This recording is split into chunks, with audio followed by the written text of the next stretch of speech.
Saludos y bienvenidos una semana más a Átomos y Bits. Aquí estamos en el programa que cada 7 días repasa las novedades más importantes de la ciencia, la tecnología y el futuro, que se hacen ya presentes en nuestro día a día y que nos ofrecen todo tipo de maravillas, de sorpresas, de fascinación por los elementos que componían el mundo hace tanto tiempo, aunque ahora los estemos descubriendo, o por los que compondrán el día de mañana en Átomos y Bits cada semana. Con Paco Minayo y en el control de sonido, con José Manuel Nieves, nuestro supergurú tecnológico científico del día, de la semana, del mes y del año. En nombre del equipo le saluda Pedro Pablo May. Don José Manuel. Hola, Pedro Pablo. Con la túnica que traes habitualmente de Star Trek. Vamos a describir la túnica de Star Trek que nos trae cada día nuestro gurú especial, que es impresionante, es impresionante. Lleva este hombre, tiene conocimientos sin límites. Yo creo que cualquier día te va a secuestrar el FBI para sacar toda la información que llevas encima. Qué barbaridad. No, hombre, no. Es información que está a disposición de todo el mundo, es pública. Lo que pasa es que a mí me interesa muchísimo. Y además la explicas muy bien. Es difícil de entender a veces. Sí. Además la explicas muy bien, porque no solamente es el tema de encontrar la información, sino luego de hacerla digerible desde esas complicaciones, de esa manera de presentar que tienen a veces los científicos, que muchas veces han tenido problemas para hacernos entender a los normales, entre comillas, para hacernos entender los descubrimientos que ellos van encontrando por el mundo, como por ejemplo esta explosión cósmica de la que hoy nos vas a hablar, y que cuando uno se plantea, se para y se pone a pensar lo que es, pues se puede quedar anonadado, pero en primera instancia dices, bueno, una explosión cósmica y ya está. No, bueno, no una explosión cualquiera, es decir, una explosión de unas dimensiones que, vamos, titánicas es poco. A ver, el pasado, nosotros tenemos una serie de telescopios en el espacio y algunos de ellos precisamente para detectar estos fenómenos violentos en el universo, ¿no? Y cuando digo violentos me refiero a una escala estelar de violencia, no, ni siquiera planetaria, o sea, esto se quedaría pequeño, ¿no? Bueno, algunos de esos telescopios están diseñados específicamente con sensores para captar estas explosiones que se producen lejísimos en el universo. Ahora vemos cuánto de lejos. Pues el pasado el día 27 de abril, pues los sensores de dos de estos instrumentos, que son el Fermi y el telescopio Swift, que están específicamente diseñados para eso, se cegaron. O sea, quedaron cegados y colapsados por una luz cegadora, absolutamente cegadora, por un chorro de radiación brutal, de una intensidad tal que jamás había sido vista. Eso duró varias horas. Este tipo de fenómenos duran normalmente pocos minutos, porque son muy intensos, pero muy breves, pero varias horas de llegada de esta oleada enorme de radiación y de esta luz cegadora, ¿no? ¿Y qué era? Bueno, pues era una estrella a la increíble distancia de 3.600 millones de años luz, que se dice pronto, es decir, esta cifra hay que digerirla. 3.600 millones de años luz es un porcentaje significativo de la edad de todo el universo, que tiene 13.700 millones de años. Y es una distancia inconmensurablemente grande. Es decir, el día 27 de abril, una explosión que se produjo hace 3.500 millones de años, cuando en la Tierra empezaba a formarse la vida, la luminosidad de esa explosión llegó hasta nosotros y cegó los instrumentos específicamente diseñados para captarlas, ¿no? La violencia de esa explosión fue tal que la única explicación posible para este fenómeno absolutamente inusual y tan energético es que una estrella se hubiera colapsado violentamente, formando un agujero negro, y que las emisiones de energía de esa estrella agonizante hubieran dado lugar a ese resplandor tan gigantesco, ¿no? Tenemos la inmensa suerte de que este tipo de fenómenos no se producen en tiempos modernos del universo, y eso significa en distancias cercanas, porque el tiempo y el espacio, cuando hablamos de un año luz, es una cosa de distancia y de tiempo al mismo tiempo. Nosotros, cuando miramos al cielo, en realidad lo que vemos es el pasado. Estamos viendo las estrellas no como son en este instante, sino como eran cuando emitieron la luz que estamos viendo. Y si esa estrella está a 10 años luz la estamos viendo como era hace 10 años, no como es hoy. Es decir, podría ser que hace 5 hubiera desaparecido y para nosotros seguiría brillando otros 5 más. El Sol mismo, que lo tenemos cerquita, está aquí al lado, está a 8 minutos luz. Es decir, si el Sol desapareciera en este momento, seguiríamos recibiendo su luz durante 8 largos minutos, ¿no? Antes de darnos cuenta de que ya no está ahí. Ese es un dato importante, porque muchas veces damos por sentado que lo que estamos viendo es lo que existe en este momento y no es así. No, la frase de mirar a las estrellas y mirar el pasado me parece un hallazgo en ese sentido, ¿no? Sí, sí, efectivamente, mirar al cielo es mirar al pasado y mirar a la distancia. O sea, es que ya lo dijo Einstein, no estamos hablando de espacio y de tiempo como dos cosas separadas, sino de una única cosa que se llama espacio-tiempo. Y una de las mejores formas de ilustrarlo son estos ejemplos, ¿no? Bueno, pues esta explosión cegadora que decíamos, se han registrado más. Si se hubiera registrado, y esta es de las cercanas, por eso te digo que esta es considerada de las más cercanas, y está a 3.600 millones de años luz. Un año luz son 9,6 billones con B de kilómetros. O sea, multiplica 9,6 billones por 3.600 millones y no sé lo que saldrá, pero en kilómetros probablemente es una cifra que no cabe en una pizarra de las grandes, ¿no? Muchos ceros. Tan lejos está, ¿no? Pero si estuvieran cerca, es que esa radiación a apenas, un par de... dentro de nuestra galaxia, a 3.000 años luz, a 5.000 años luz, a 20.000 años luz, que es dentro de nuestra galaxia, nos arrasaría, o sea, esterilizaría todo lo que pilla a su paso. Cuando nos llega de tanta distancia y de tanto tiempo, nos llega ya muy debilitada, lo suficiente como para a esa distancia cegar todos los instrumentos. Pero es curioso porque esa radiación, que en el fondo son rayos cósmicos, tienen efectos en la Tierra. Es decir, nosotros tenemos un escudo, un campo magnético que nos protege de todas esas radiaciones tipo estas se llaman explosiones a rayos gamma, son las más violentas, pero en esa escala de intensidad hay muchas intensidades de bombardeo de rayos cósmicos. Este es uno de los más grandes y de los más intensos, pero no es el único. Es decir, nuestra atmósfera y nuestro campo magnético, Marte no lo tiene, por ejemplo, y mira cómo está arrasado. Es un planeta estéril, porque está esterilizado por esta radiación cósmica. Nosotros, afortunadamente, no, porque nuestro campo magnético nos protege. Pero eso no significa que esos rayos cósmicos no produzcan efectos. Y uno de esos efectos podría ser, fíjate, los relámpagos de las tormentas. Es un misterio científico, como hay tantos, de qué es lo que pasa en el interior de las nubes para que de repente se genere una descarga eléctrica de millones de voltios, enormes. Todos hemos visto relámpagos, aparte de la belleza que tienen, son sobrecogedores por la enorme energía que desprenden, ¿no?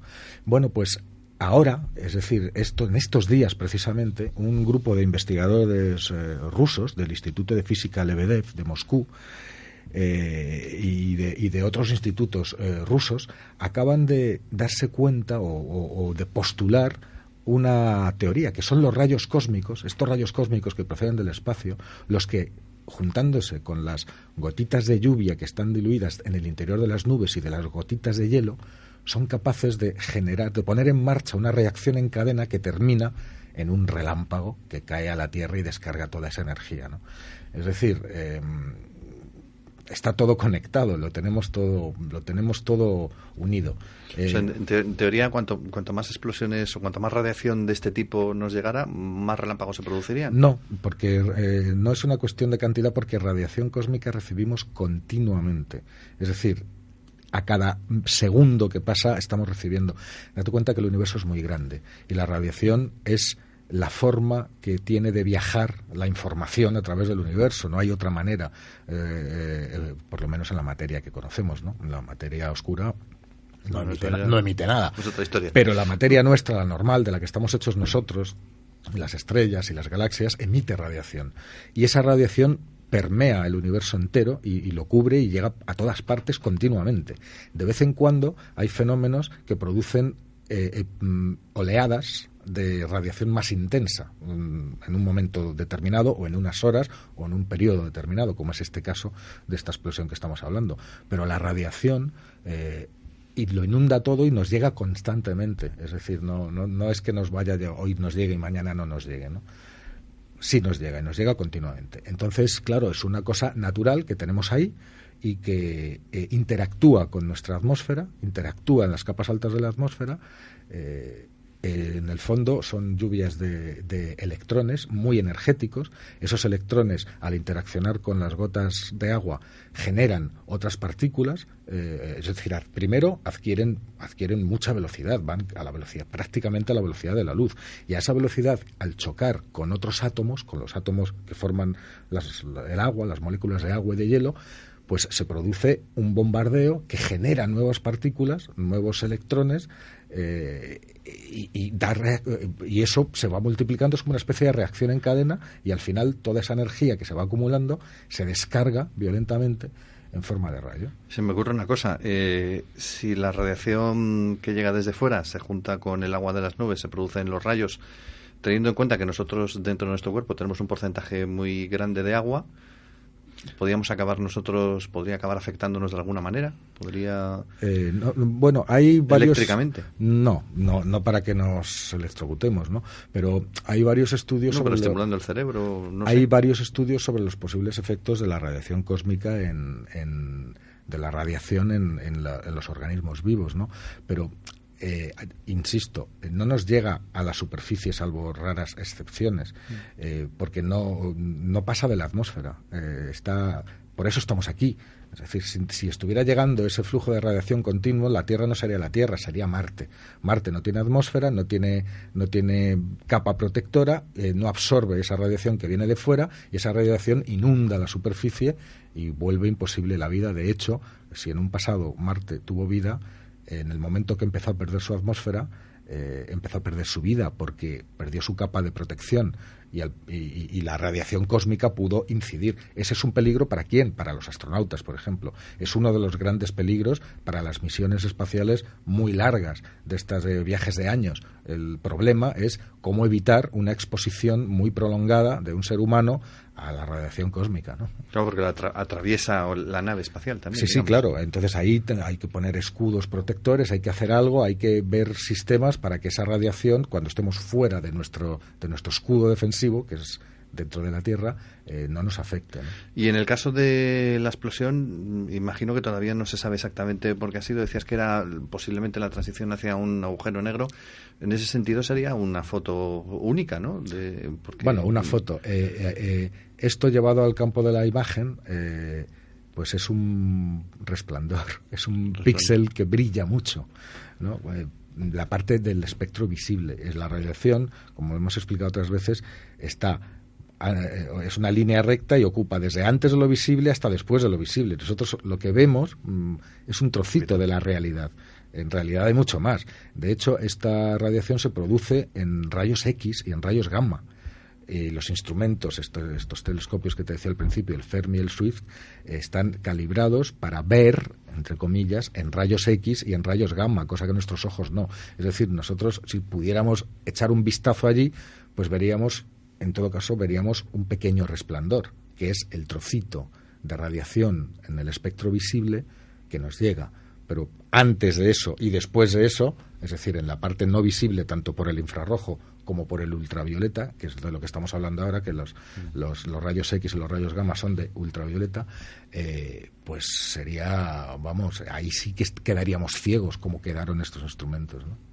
Es verdaderamente fascinante. Yo no sé, al final habría que conocer alguna cosa más sobre esos estudios que comentabas de la influencia de las radiaciones, porque me imagino cuando lleguen más allá del escudo, si consiguen sobrepasar el escudo de la atmósfera, que es como cuando a lo mejor te cubre una ola, ¿no? Que pasa y te quedas mojado. Sí, eso nos pasa, por ejemplo, con el Sol. Una parte de la radiación cósmica es la radiación que nos llega del Sol. Y el Sol, cuando emite estas tormentas solares, todo está relacionado, como ves. Cuando emite estas eyecciones de masa coronal de las que hemos hablado otras veces, como lo tenemos aquí al lado y lo hace con tanta intensidad, pues hay veces que todos esos chorros de partículas cargadas atraviesan el escudo. ¿Y qué es lo que ocurre? pues ocurre, pues de momento se desvían hacia los polos, ¿no? Y se generan las auroras boreales, otro fenómeno lumínico, eléctrico, magnético, que es precioso de ver, ¿no? Y que no tiene otras consecuencias. Pero también pueden hacer daño e interferir con los aparatos eléctricos y con, ¿por qué no?, con el sistema nervioso aquí en la Tierra, ¿no? Ahora me explico yo por qué estaba tan nervioso el día 27. Bueno, hay otros asuntos relacionados también con el espacio. No nos llegan muchas de esas radiaciones gracias a nuestra atmósfera, pero a veces lo que sí nos llegan son objetos bastante más sólidos, como los meteoritos, uno de los cuales es la explicación para esa famosa explosión de Tunguska, que ya en alguna ocasión hemos mencionado en Rusia al comienzo del siglo XX, y ahora parece que se ha descubierto un pedacito de lo que pudo ser aquel meteorito, ¿no? Tres pedacitos. Tres pedacitos, pero vamos a ver, para las personas que no conozcan este evento, fue el 30 de junio de 1908, y de repente, bueno, pues algo muy parecido a lo que sucedió hace unos meses en Rusia, este meteorito que explotó en el aire y que empezó a romper cristales. Bueno, pues imaginémonos eso con bastante más intensidad. Es decir, una explosión que se produjo también en el aire, pero con una intensidad tal que era unas 1000 veces superior a la bomba atómica a la que se lanzó en Hiroshima, ¿no? 1000 veces más potente. Y los efectos de ese resplandor, de esa explosión, fueron dramáticos. De hecho, quedaron arrasados más de 80 millones de árboles en un radio. Fue en Siberia, no fue en ninguna ciudad, y esa fue la suerte, ¿no? Pues más de 80 millones de árboles en un radio de 2.000 kilómetros cuadrados. Y cuentan las crónicas de esos momentos, que es una zona muy despoblada, estamos hablando de Siberia, hay algunos poblados y tal. Bueno, a más de 500 kilómetros del punto de la explosión, los carruajes que llevaban a personas se volcaban de la onda expansiva. Madre. O sea, solamente hubo muerto una persona, porque ya te digo, porque no cayó en un lugar habitado, cayó en medio de la tundra siberiana, ¿no? Y esos fueron los efectos. ¿De qué se murió? ¿De un infarto? Pues no lo sé, creo que se le cayó algo encima o salió despedida, vamos, algo relacionado con esta explosión, ¿no? Bueno, de hecho, desde ese mismo es el impacto, o podemos calificarlo de impacto, aunque no se haya encontrado nunca ni un cráter ni un trozo de roca, pero es el impacto de un objeto extraterrestre contra nosotros más claro que tenemos en tiempos históricos y más violento que tenemos en tiempos históricos. Tiempos históricos es como decir, es un pestañeo, ¿no?, en la vida de la Tierra y en la vida del cosmos, ¿no? Sabemos que la Tierra ha recibido impactos de verdad muchísimo enormes y de verdad grandes y con efectos incluso globales, y vamos, no esto, sino hasta impactos de rocas de 10 kilómetros de diámetro que han provocado catástrofes globales y la extinción de especies enteras, ¿no? De muchas, del 70% de todas las especies. Bueno, pero esta, concretamente, los científicos, claro, el lugar es poco accesible y hasta muchos años después no se pudo empezar a estudiar eso sistemáticamente para buscar tanto el cráter como los restos de ese meteorito. Sigue siendo un misterio, sigue siendo desconocido si el origen fue un cometa o un meteorito. La diferencia es grande porque un meteorito es sólido, es roca sólida y se rompe en fragmentos y esos fragmentos pueden ser encontrados, y un cometa fundamentalmente está hecho de hielo, con lo cual se vaporiza, se acaba en la explosión y ni queda cráter ni quedan restos de ese cometa, ¿no? Entonces ha habido varios intentos de buscar estos restos y un científico de la Academia de Ciencias rusa en los años 80 se dedicó a buscar sistemáticamente estos restos y se hizo con una colección de unos 100 fragmentos que se trajo a su laboratorio, y después por las crisis políticas y por todos los devenires históricos de la región, pues los dejó ahí sin estudiar. Y ahora los ha vuelto a coger. Y tantos años después, 3 de esas rocas que recogió entonces, pues resulta que tienen todos los visos de ser los primeros restos del responsable del evento Tunguska, que es como llaman los investigadores a este suceso. O sea, 3 fragmentos de meteorito, ¿no? 3 fragmentos que coinciden tanto, por ejemplo, al medir los árboles arrasados, a través de las mediciones en los árboles se puede saber la temperatura. Entonces, la temperatura de combustión nos da el rango en el que se produjo esa explosión, y esas mismas marcas o pistas se pueden encontrar en las tres piedras, en las tres rocas que han encontrado. Falta una confirmación absolutamente oficial, pero estamos en vías de resolver uno de los misterios de qué pasó aquel 30 de junio de 1908.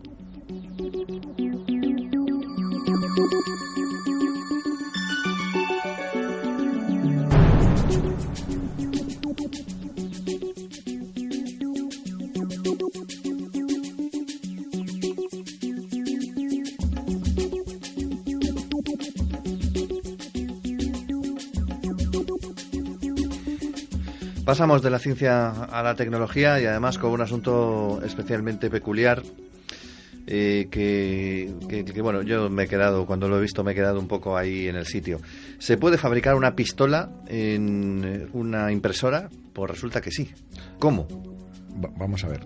Yo he traído esta noticia como un botón de muestra para que hablemos sobre esta tecnología que es la impresión 3D, que está destinada, ya lo está haciendo, a revolucionar por completo los sistemas de producción de prácticamente cualquier objeto que tengamos en la cabeza. A mí, más que por la pistola, me interesa porque a lo mejor en una impresora puedo preparar una impresora 3D, puedo montarme una moto yo por mi cuenta, por ejemplo, y luego montarla, ¿o no? Bueno, una moto sí, pero en teoría por piezas podrías hacerlo y luego podría montarla. hacer cualquier cosa. Vamos a ver, yo estuve viendo hace poco una demostración de impresión en 3D y he de decir que me quedé absolutamente impresionado. Valga la redundancia, el que se quedó impresionado soy yo, porque podías hacer, además ya son caseras, es decir, ahora mismo ya hay una empresa española que las está vendiendo, pero es que te cuestan 700 euros, te cuesta 700 euros, y el material, que es un plástico, es un polímero de plástico, el material del cual puedes construir lo que te dé la gana, y ahora te explico cómo, incluido lo de esta pistola. Te cuesta, el recambio de material te cuesta 30 euros, que es parecido a lo que cuesta un cartucho de tinta de una impresora normal. Incluso más barato. ¿Y qué puedes hacer con esos 30 euros? Pues, por ejemplo, puedes hacer 100 piezas de ajedrez enteras, o sea, pero perfectas, con hasta el mínimo detalle. Eso funciona, pues, a partir de un diseño en 3 dimensiones que se ha hecho en un ordenador, en un programa de diseño informático. Entonces hay muchísimas, pues, si tú te pones en internet a buscar diseños de impresoras 3D, te encuentras cientos de miles que han hecho agentes en sus casas y que los comparten, pues, como si fuera Facebook o como si fuera Twitter, los comparten en las redes. Mira lo que he diseñado. Pues, ¿qué han diseñado? Bueno, pues la gente en su casa diseña, pues, abalorios, ajedrezes raros, piezas que necesita para, yo qué sé, botecitos de plástico para guardar el champú, cajas para guardar los juguetes de los niños, juguetes para los niños, muñecos, muñequitos, en fin. Esta tecnología va a permitir que muchísimos objetos de nuestra vida cotidiana podamos imprimirlos en casa simplemente adquiriendo el diseño. Se están haciendo pruebas de impresoras 3D con tejidos vivos para imprimirte un órgano para el trasplante, por ejemplo. Imagínate lo que te estoy diciendo. Depende del material que tú coloques en esa impresora. Bueno, Norman Foster, el arquitecto, ha hecho un proyecto para la NASA para enviar a la Luna una impresora de 3D que en un plazo de 60 días imprime una base espacial, es decir, un edificio, lo imprime completamente. Ya se están haciendo casas por impresoras, se van imprimiendo bloques y tú puedes comprar una de estas casas, que además son baratísimas, y te las construyen en 3 días, tienes hecha la casa, o en 5 días tienes hecha la casa entera, ¿no? No sé, piezas de aviones que son complicadísimas de hacer y de tornear por los sistemas mecánicos, y carísimas. De repente tienes ese diseño, lo imprimes y en unos minutos / horas tienes esas piezas perfectamente construidas y hasta el más mínimo detalle. Una cosa que me llamó mucho la atención, por ejemplo, fíjate, una cosa tan tonta como un guante de carnicero, que esos guantes que están hechos de miles y miles de pequeñas anillas que están todas entrelazadas para dar, por un lado, flexibilidad Y por la otra, resistencia para los cortes del cuchillo que no penetre. Bueno, son muy caros de fabricar esos guantes y muy complicados de fabricar. Bueno, pues hay diseño para, tú das al botón y te imprimes un guante perfectamente hecho con todos los miles de anillas, ¿no? ¿Y cómo se hace eso? ¿Cómo funciona? Porque eso sí que es una ciencia ficción. Es muy fácil, porque tú haces el modelo en 3D dentro de un ordenador, que es un modelo informático, una escala de 3D, lo aplicas a un programa que está conectado a la impresora, igual que lee la información de una hoja de papel y te la pone con tinta encima de un papel, lee esa información en 3D y ese material, que ese cartucho que vale 30 euros, que es, en el fondo, es una bobina de hilo, parece de hilo, de una especie de cordón que es como de plástico, es un polímero que está enrollado y el extremo se introduce por un fusor y entonces esa punta sobre la superficie de impresión lo que va haciendo es capa a capa depositando ese material muy caliente. Puedes tocar porque está caliente solo la punta, unos 200 grados, pero el material se enfría en un microsegundo. Entonces va generando capa a capa desde abajo y lo va imprimiendo capa por capa hasta que tiene la figura tridimensional hecha completamente, ¿no? Es muy impresionante de ver, pero es más impresionante todavía pensar en que, no sé, bolígrafos, cualquier cosa que tú tengas en la cabeza y que puedas diseñar en un ordenador, no vas a necesitar ir a ningún sitio a comprártelo porque te lo puedes imprimir en casa. Eso es un cambio revolucionario, incluso, ya te digo, para cosas industriales, para funciones médicas, para cosas de arquitectura. Es decir, no tiene límites el tipo de funciones. Y tan es así que no tiene límites que hay alguien, estos señores americanos, pues que han diseñado por piezas un arma. Habrá que ver qué es lo que sucede, porque amenazan además con colocar los planos, es decir, el diseño, colocarlo en Internet para que cualquiera en cualquier parte pueda hacer lo mismo, pueda imprimírselo, ¿no? Es decir, como todos los adelantos tecnológicos, pues no sé si te he dicho alguna vez esta expresión, pero seguro que tú tienes cuchillos en casa. ¿Y para qué los usas? ¿Para pelar patatas o para matar personas? Bueno, para el jamón sobre todo, que me gusta más. Bueno, pues a eso voy. Pues ahí estamos otra vez con la eterna discusión, ¿no? De todas maneras, ¿cómo es una impresora de este tipo? Porque claro, no es lo mismo imprimir un papel y claro, que te salga a que... No, a ver, repente... pues es una que puedes tener en casa y que además, te digo, he visto dos modelos, ¿sí?, caseros, digamos, ¿no? Uno un poquito más complicado, que cuesta 1.000 euros la impresora, y uno más sencillo que cuesta 700 euros. La única diferencia entre uno y otro es que la superficie de impresión, es decir, el tamaño máximo de las piezas que puedes imprimir, en unos es 12 por 12 centímetros y en otros 14 por 14 centímetros. Luego, estas impresoras ocupan lo que una impresora normal y lo que tienen es como una especie de punta de microscopio, ¿vale? A través de la cual pasa este hilo de plástico que está enrollado en una bobina que está justo detrás y que se va liberando a medida que la impresora lo solicita. Eso está conectado al ordenador y almacena la información de la imagen tridimensional que tú quieres convertir en realidad. Entonces, la impresora lo único que hace es que interpreta ese diseño que tú le has enviado a través del ordenador y con ese material que tiene la puntita, la está fundiendo, la puntita lo está fundiendo, va dibujando sobre esa superficie de 12 por 12, de 14 por 14 o de lo que sea, va dibujando capas, va depositando capas de ese material una encima de otra, de manera que eso crece verticalmente, capa a capa, hasta que termina la figura completa. En mi caso, yo hice una pieza de ajedrez, una torre de una pieza de ajedrez que era perfecta. Además, puedes hacer, una de las cosas que puedes regular es, lo quiero rápido, lo quiero lento, lo quiero con más detalle, lo quiero con menos detalle, quiero que eso esté vacío, es decir, lo hago muy rápido porque solamente hago un objeto vacío, o lo quiero macizo, entonces tardo un poco más pero tengo un objeto macizo que no está hueco por dentro.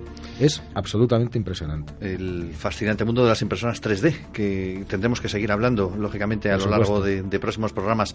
José Manuel, gracias una semana más por haber estado con nosotros y habernos desvelado parte de los misterios que tenemos en nuestro fascinante mundo alrededor. Gracias a ti. Volvemos en una semana en esta misma sintonía. Les esperamos en Átomos y Bits.